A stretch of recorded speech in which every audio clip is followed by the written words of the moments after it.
नमस्कार मंडळी, मी आहे प्राध्यापक सम्राट सोनटके आणि आपण आहोत आपल्या चावडीवर.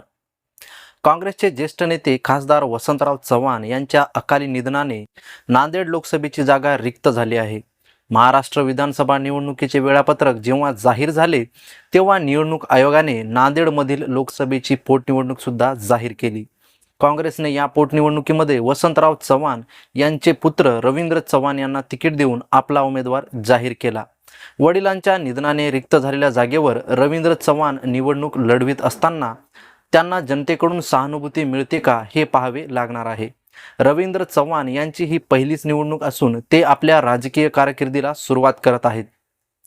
नांदेडची पोटनिवडणूक ही महाविकास आघाडीला किंवा महायुतीला सोपी राहिलेली नाही.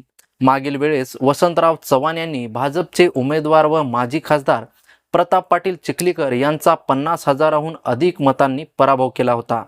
कोणाच्याही ध्यानीमनी नसताना वसंतराव चव्हाण यांनी ही निवडणूक जिंकून काँग्रेसच्या पदरात एक मोठा विजय टाकला होता.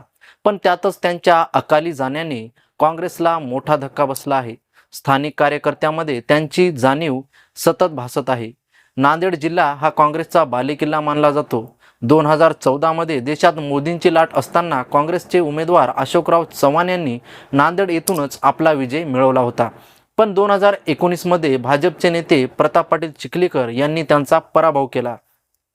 त्यांना 4,86,000 मते मिळाली तर चव्हाण यांना 4,46,000 मते मिळाली होती. त्या पराभवाचे खापर वंचित बहुजन आघाडीच्या उमेदवारावर फोडण्यात आले होते. प्राध्यापक यशपाल भिंगे यांनी 1,65,000हून जास्त मते घेऊन सेक्युलर मतामध्ये विभाजन केले व त्यामुळेच भाजपाचे उमेदवार प्रतापराव पाटील चिखलीकर हे निवडून आले होते. पण 2024 लोकसभा निवडणुकीच्या आधी अशोकराव चव्हाण यांनी उपमुख्यमंत्री देवेंद्र फडणवीस यांच्या उपस्थितीत भाजपमध्ये प्रवेश केला. त्यांच्यासोबत काही काँग्रेसचे पदाधिकारी व नगरसेवकांनी सुद्धा भाजपमध्ये प्रवेश केला आहे. अशोकराव चव्हाण यांच्या भाजपमध्ये जाण्याने नांदेड जिल्ह्यामध्ये काँग्रेसच्या पंजाला जिल्ह्यातील नागरिकांकडून साथ मिळेल का याची शंका होती. पण वसंतराव चव्हाण यांनी नांदेड हा काँग्रेसचाच बालेकिल्ला आहे हे आपल्याला विजयातून दाखवून दिले. पण त्यांच्या जाण्याने पुन्हा एकदा काँग्रेसला आपला किल्ला राखण्यासाठी खूप मेहनत करावी लागणार आहे. MIMचे प्रदेशाध्यक्ष व माजी खासदार इम्तियाज जलील हे सुद्धा नांदेडमधील पोटनिवडणूक लढविण्यासाठी इच्छुक असून ते निवडणूक लढवू शकतात असे त्यांच्या कार्यकर्त्याकडून जाहीर करण्यात आले आहे. भाजपने आपला उमेदवार जाहीर केला नाही, पण भाजपकडून माजी खासदार प्रताप पाटील चिखलीकर यांच्यावर पुन्हा एकदा जबाबदारी देऊन ही उमेदवारी दिली जाऊ शकते असा राजकीय वर्तुळात अंदाज वर्तवला जात आहे. MIMचा एंट्रीमुळे ही लढत आता दुहेरी नसून तर तिहेरी होणार आहे. यामुळे काँग्रेसची आणि एकूणच महाविकास आघाडीची मोठी पंचायत झाली आहे. मागील निवडणुकीमध्ये वसंतराव चव्हाण यांच्या विजयामध्ये दलित, मुस्लिम, मराठा यांच्या एकत्रित समीकरणामुळे हा विजय त्यांना खेचून आणता आला आहे. संविधान बचावचे नरेटिव्ह आणि मराठा आरक्षण यामुळे मोठ्या प्रमाणात काँग्रेसला मतदान झाले. पण मागील 3-4 महिन्यामध्ये पुलाखालून बरेच पाणी वाहून गेले आहे. यावेळेस संविधान बचावचे नेरेटिव्ह नसेल, मराठा आरक्षण आणि जरांगे पाटील यांच्या एकूणच महायुतीच्या विरोधातील भूमिकेमुळे या पोटनिवडणुकीत काय परिणाम होईल हे आपल्याला पाहावे लागेल. पोटनिवडणुकीबाबत चिखलीकर असं म्हणाले की पक्षश्रेष्ठी सांगतील तो आदेश त्यांना मान्य राहील. त्यांना काय एवढी घाई देखील नाही. निश्चितपणे निवडणूक लढवायची, कुठे लढवली पाहिजे हे पक्षश्रेष्ठी सांगतीलच.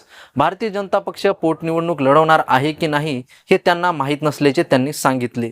पक्षश्रेष्ठी जो निर्णय त्यांना देतील तो त्यांना मान्य आहे असं प्रतापराव पाटील चिखलीकर म्हणाले. मराठवाड्यातून भाजप एकही खासदार नसून आता ही पोटनिवडणूक भाजपला मराठवाड्यात एक संधीच म्हणावी लागेल. मराठवाड्यात लोकसभेमध्ये भाजपचा दारुण पराभव झाला. महायुतीला छत्रपती संभाजीनगरची लोकसभा सीट सोडून मराठवाड्यात दुसरी सीट पण नाही. छत्रपती संभाजीनगरची सीट एकनाथ शिंदे यांच्या शिवसेनेच्या वाट्याला आहे. ते भुमरे हे खासदार आहेत. आता ज्याप्रमाणे महाराष्ट्रात जरांगे फॅक्टरची चर्चा आहे तशाच प्रकारची चर्चा नांदेडमध्ये होताना दिसत आहे. राज्यात होऊन घातलेल्या विधानसभेच्या तसेच नांदेडमध्ये होत असलेल्या लोकसभेच्या पोटनिवडणुकीमध्ये जरांगे फॅक्टरचा मोठ्या प्रमाणात प्रभाव पडण्याची दाट शक्यता आहे. जरांगे यांच्या एकूणच देवेंद्र फडणवीस यांच्या केलेल्या विविध आरोपामुळे तसेच भाजपाच्या अनेक नेत्यांनी उघडपणे जरांगे पाटील यांना केलेल्या विरोधामुळे मराठा समाजातील अनेक लोक नाराज असल्याची चर्चा आहे. लोकसभेला ज्याप्रमाणे जरांगे पाटील यांनी सत्ताधारी पक्षाचे उमेदवार पाडा अशी ठाम भूमिका घेतली होती, त्यामुळे महायुतीला मोठ्या प्रमाणात धक्का बसला होता. त्याचप्रमाणे यावेळेस नक्की जरांगे पाटील कोणती भूमिका घेतील याकडे सर्वांचे लक्ष लागले आहे. जरांगे पाटील यांचा प्रभाव किती प्रमाणात पडेल यावरून महायुती आणि महाविकास आघाडी यांचे यश आणि अपयश अवलंबून आहे.